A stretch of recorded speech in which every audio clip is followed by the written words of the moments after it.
Dear students, welcome to your English class. Today in this video, we will see class 10, unit 3, reading C, an open letter to the teacher from a child with autism. Unit 3, reading C है आपका, an open letter to the teacher from a child with autism. Autism एक प्रकार की बीमारी का नाम है. उससे पीड़ित एक बच्चे के द्वारा लिखा गया पत्र जो कि वो अपने टीचर को लिखता है, वह ये आपके लेसन में है. It is posted by Karen Van, जो कि उस बच्चे के पेरेंट हैं. फिर यहाँ पर कुछ वर्ड्स हैं, इंपॉर्टेंट वर्ड्स. फर्स्ट है ऑटिज्म, जो कि एक प्रकार की बीमारी है जिसमें कि किसी भी व्यक्ति का जो ब्रेन डेवलपमेंट है वो प्रॉपर नहीं हो पाता है और वो चीजों को एक्सप्रेस कर पाने में असमर्थ होता है, चाहे वो ओरली हो या इन रिटर्न फॉर्म हो. और उस ऑटिज्म जो रोग है उसके होने का कोई एक कारण नहीं होता है. यह एक प्रकार का मानसिक रोग होता है. सेकंड है एक्सप्रेस. एक्सप्रेस मतलब अभिव्यक्त कर पाना या बता पाना. ओरली, ओरली मतलब कहकर या बोलकर. फ्लॉप्स, फ्लॉप्स यानी बंद हो जाना या रुक जाना. डिस्ट्रैक्ट, डिस्ट्रैक्ट मतलब भटक जाना, ध्यान भटक जाना. सोशल स्किल यानी कि सामाजिक कौशल. सामाजिक कौशल यानी कि कम्युनिकेशन, आपस में बातचीत करना, लोगों से मेल जोल करना, इस प्रकार की चीजें. शेड्यूल मतलब समय सारणी या एक दिनचर्या जो बनाई गई हो. स्केयर्ड मतलब होता है भयभीत. तो ये कुछ इंपॉर्टेंट वर्ड हैं जो कि इस लेसन में आए हैं, जो कि लेसन को समझने के वक्त आपको मिलेंगे. इसके बाद हम देखते हैं आगे का लेसन.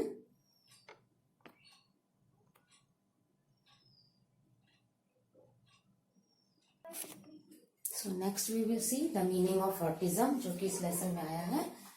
हम पहले देख लेते हैं कि ऑटिज्म का क्या मीनिंग है. It is a brain development condition.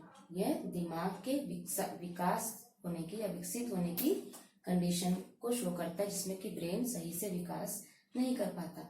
It often begins in childhood with many displaying symptoms before the age of 1.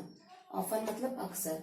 यह बचपन में ही, अक्सर ये बचपन में ही शुरू हो जाता है, जिसमें कि कई लोगों को सिम्टम्स यानी कि लक्षण जो है वो 1 वर्ष की आयु के पहले ही डिस्प्ले यानी कि दिखाई देने लगते हैं. यानी कि 1 वर्ष की आयु के पहले ही उनमें जो इसके लक्षण है वो दिखाई देने लग जाते हैं.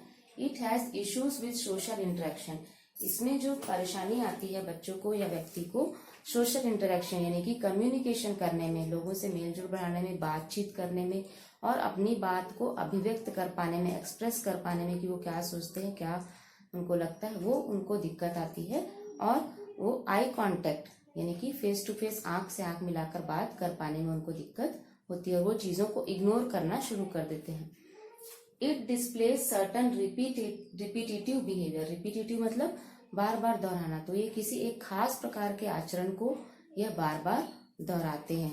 ऐसे बच्चे या ऐसा व्यक्ति जो ऑटिज्म से पीड़ित है वो एक खास प्रकार के बिहेवियर को, व्यवहार को दोहराता है.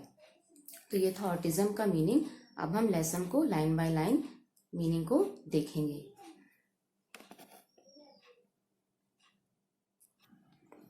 So here is your lesson.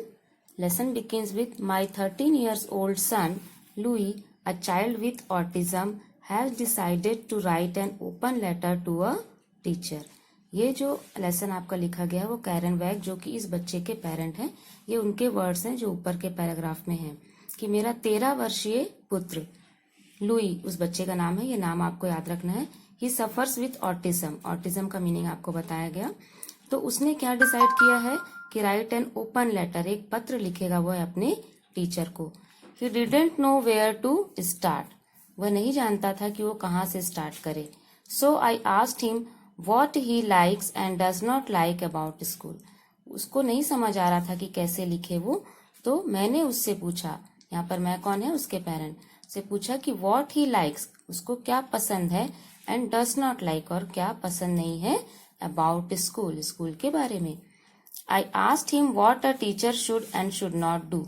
मैंने उससे यह भी पूछा कि एक टीचर को क्या करना चाहिए और क्या नहीं करना चाहिए. I asked him how he feels in school and what type of help he needs. मैंने उससे यह भी पूछा कि वो स्कूल में उसको कैसा फील यानी महसूस होता है, किस प्रकार की सहायता उसको चाहिए. In the communications between home and school, the student's voice is sometimes lost. Communication मतलब बातचीत का आदान प्रदान, वार्तालाप करना या संप्रेषण. तो बिटवीन होम एंड स्कूल यानी कि घर और स्कूल के बीच में कभी कभी बच्चे की जो वॉइस है, बच्चे की जो आवाज है वो लॉस्ट यानी गुम हो जाती है. बच्चा सोचता है कि मैं पेरेंट्स से क्या कहूँ या टीचर से क्या कहूँ, तो उसको समझ नहीं आता कि वो क्या कहे. इस कंफ्यूजन में वो बोलने को समझ नहीं पाता कि वो क्या कहे. But this is the most important voice. लेकिन यह मेरे लिए बहुत इम्पॉर्टेंट है, बहुत महत्वपूर्ण आवाज थी उस बच्चे की. क्यों? Louis was not always able to express his thoughts orally और ऑन पेपर. क्योंकि लुई कभी भी अपने थॉट को यानी विचारों को एक्सप्रेस यानी अभिव्यक्त नहीं कर पाता था, ओरली यानी बोल करके भी, और ऑन पेपर का मतलब होता है लिख कर. तो ना वो बोल कर पाता था ना लिख कर पाता था. तो इसलिए मेरे लिए बहुत इम्पोर्टेंट था. That's why I feel honour to hear his voice now. इसलिए मुझे उसकी आवाज को सुनने में बहुत सम्मान महसूस हो रहा था. नीचे उस बच्चे का लेटर है. Dear teacher, thank you for helping me learn. वो कहता है, प्रिय शिक्षक, मेरी मदद करने के लिए, सीखने में, लर्न मतलब सीखने में मेरी हेल्प करने के लिए thank you. I love to go to school. मुझे स्कूल जाना अच्छा लगता है. When I go to school, I notice that you give me a smile. मैं जब स्कूल जाता हूँ तो मैं ध्यान देता हूँ. नोटिस मीन्स ध्यान देना, कि आप मुझे एक स्माइल दे रही हो, मुस्कुरा रहे हो. यू से हेलो इन जेंटल वॉइस. आप मुझसे हेलो कहते हो इन जेंटल वॉइस. जेंटल मतलब मधुर आवाज में कहते हो. That makes me feel happy. यह मुझे खुश करता है, मुझे खुशी महसूस होती है. I need help focusing in class. मुझे फोकस यानी ध्यान देना, तो क्लास में ध्यान देने के लिए मुझे सहायता की आवश्यकता है. My brain sometime flops. मेरा दिमाग कभी कभी काम करना बंद कर देता है. Sometime I feel tired and I don't know why. Sometime I get distracted when people move around. Sometime I feel tired. कभी कभी मुझे टायर्ड यानी थकान महसूस होती है. एंड आई डोंट नो, मैं नहीं जानता कि वाई, क्यों. And sometime I get distracted. Distract मतलब भटक जाना, ध्यान भटकना. तो मेरा ध्यान भटकता है कब? जब पीपल मूव अराउंड. जब मेरे आसपास लोग घूमते हैं तो मेरा ध्यान भटकता है. Lights and noises sometime distract me. Lights यानी प्रकाश और नॉइस यानी कि शोर. तो ये दोनों चीजें मुझे कभी कभी भटकाती हैं. आई like it when U turn off the light. और मुझे अच्छा लगता है जब आप टर्न ऑफ मतलब बंद करना, तो जब आप लाइट्स बंद करते हो. You should use a gentle voice. आपको अच्छे से यानी कि मधुर आवाज में ही बात करना चाहिए. I work allot. I feel I am working all the time. I work allot. वो कहता है कि मैं अलॉट यानी कि बहुत ज्यादा काम करता हूँ. I feel like I am working all the time. Feel मतलब महसूस करना. वो कहता है कि मुझे महसूस होता है कि मैं हर वक्त काम कर रहा हूँ. Hard work makes me feel tired and I need a break to walk around. Hard work यानी कि कठिन काम मुझे थकान महसूस करवाता है और मुझे वॉक अराउंड यानी कि घूमने के लिए कुछ ब्रेक चाहिए होता है. You should always tell the truth. Then the child say, कि आपको हमेशा सच कहना चाहिए. One time I had a teacher who like to say good job. एक बार मेरी एक टीचर थी जो कहती थी, जिनको कहना पसंद था क्या, कि गुड जॉब, अच्छा कार्य किया. I tested her. मैंने उनका टेस्ट लिया. I gave her wrong answer. मैंने उन्हें रॉन्ग यानी गलत जवाब दिया. Then also she kept saying good job. तब भी वो क्या कहती रही? गुड जॉब, अच्छा किया. She was not telling the truth. वह सच नहीं कह रही थी. When I make a mistake now you always say you have to try again. When मतलब जब, नाउ मतलब अब, और अब जब मैं मिस्टेक यानी गलती करता हूँ तो आप हमेशा कहते हैं you have to try again, आपको फिर से प्रयास करना है। That is telling the truth, इसे यह है सच कहना।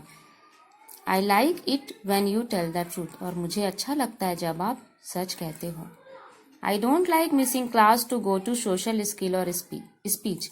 बच्चा कहता है कि मुझे अपना क्लास मिस करके सोशल स्किल या स्पीच के क्लास में जाना पसंद नहीं है। सोशल स्किल मतलब सामाजिक कार्य या भाषण की क्लास में जाना पसंद नहीं है।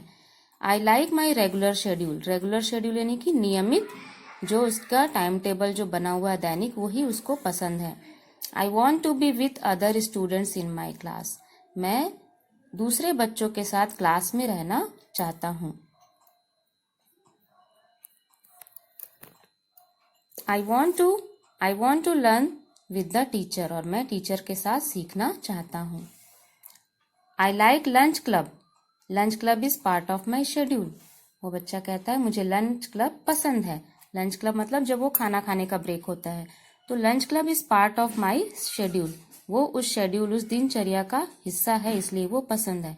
I do not have to miss class to go to lunch club, मुझे लंच क्लब जाने के लिए क्लास छोड़ना नहीं पड़ता। आई फील कन्फ्यूज्ड, कन्फ्यूज्ड मतलब दुविधा में होना। I feel confused when I have to talk to other students, जब मुझे अदर स्टूडेंट्स यानी कि दूसरे बच्चों से बात करना होता है तो मैं दुविधा महसूस करता हूँ। I like to be around other students, around मतलब आसपास, तो मुझे दूसरे बच्चों के आसपास होना पसंद है। But I don't know what to say, but मतलब लेकिन मुझे यह नहीं पता कि क्या कहना चाहिए। Words can hurt me sometime, words मतलब शब्द, हर्ट मतलब चोट पहुंचाना या दुख पहुंचाना। कभी कभी शब्दों से दुख होता है, तो वो भी वही कहता है कि मुझे शब्द कभी कभी दुख पहुंचाते हैं। When I was in preschool, I asked my teacher where mom was. जब मैं अपने पुराने स्कूल में था, जब वो छोटा था तब की बात वो बता रहा है, तो मैंने अपने टीचर से पूछा, आस्क मतलब पूछा कि मेरी मॉम कहाँ है।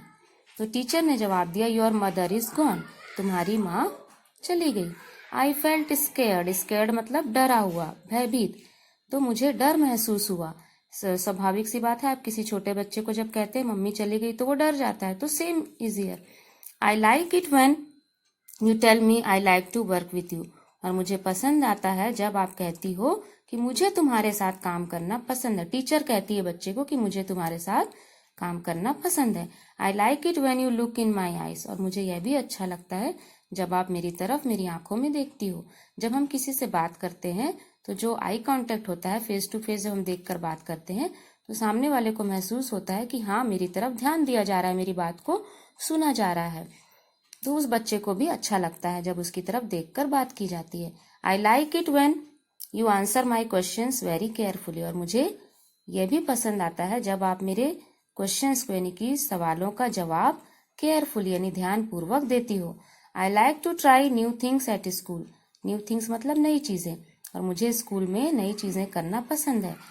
I need someone to help me learn how to try, लेकिन मुझे समवन यानी किसी की आवश्यकता है कि मेरी सीखने में हेल्प करे। After I learn how I can do it my own, और आफ्टर मतलब बाद में, तो जब मैं सीख जाऊं कि कैसे करना है, उसके बाद में I can do it on my own, तब मैं स्वयं यानी खुद से कर सकता हूँ। That means you are a good teacher, और जब मैं सीख जाऊं खुद से स्वयं से करना, तो इट मीन्स कि you are a good teacher, आप एक अच्छे टीचर हैं, आप एक अच्छे शिक्षक हैं। तो here is the letter completed. लास्ट में वो बच्चा लिखता है यूर फ्रेंड लुई, आपका मित्र लुई। तो ये थे उस बच्चे के विचार कि यदि मुझे सीखने में कुछ सहायता की आवश्यकता है और आप जब सहायता करते हो और उस सहायता से मैं जब सीख जाता हूँ, तो इसका मतलब होता है कि आप एक अच्छे शिक्षक हैं। ये उस बच्चे की भावनाएं थी। वह बच्चा ऑटिज्म से पीड़ित था, तो ये लेटर था उसके टीचर के नाम। तो here the chapter is completed. Thank you.